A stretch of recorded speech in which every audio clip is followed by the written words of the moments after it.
Marriage to a Mirror, a portrait of narcissism. It's where the funeral march of authenticity begins, where the black hole of deception gapes wide, devouring light and leaving only distortion. It's the repast ceremony of healing with truth. The welding torch sears the seams of their iron mask tighter, fusing it to the rotting shell of what was once a soul. In the casket lies effective leadership, surrounded by mourners with slashed and torn hearts, the recompense for failing to praise the mirror of their delusions. Instead, accountability became the strange mistress of death. Her siren songs sounded like wisdom in their ears, but they are daggers in the backs of the discerning. Virtue was cast into the cremation fires of manipulation and gaslighting, its ashes rising in plumes that darken the sky. The trading floors of abundant life were exchanged for the image of the beast, the one that speaks and slays all who refuse to bow.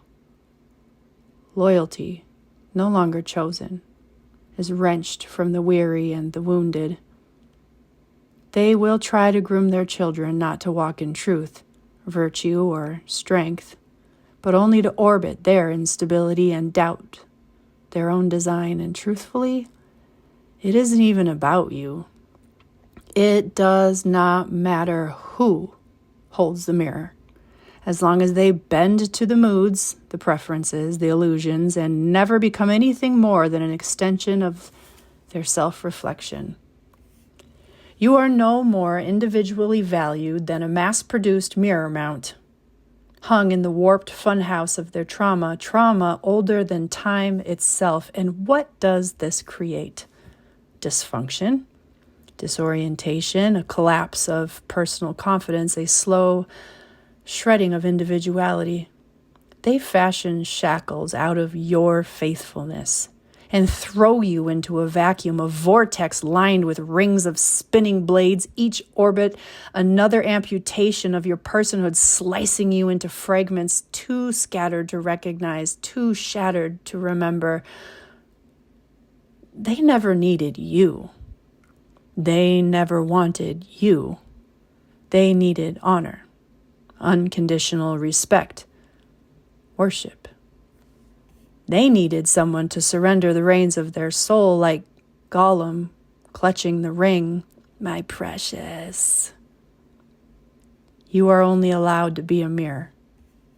The moment you crack the mirror, when your face no longer reflects the image he demands, when you use your voice to cry for help, you become the enemy. And with the very shards of that mirror, the ones your voice shattered, he will slash you, aiming for the tender belly of your deepest ache.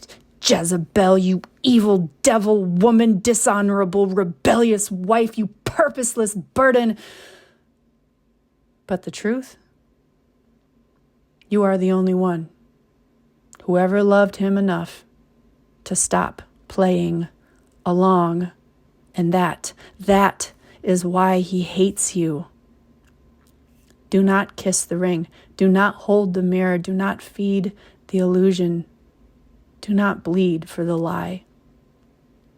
I told myself this over and over again because one day I saw what stood behind me, behind this cracked reflection, within this spirit bruised and breaking, and wrapped around this trembling, contrite heart is the God who sees, the faithful witness, the one who is truth. He has shattered the illusion, torn me from the image of the beast, and named me his own.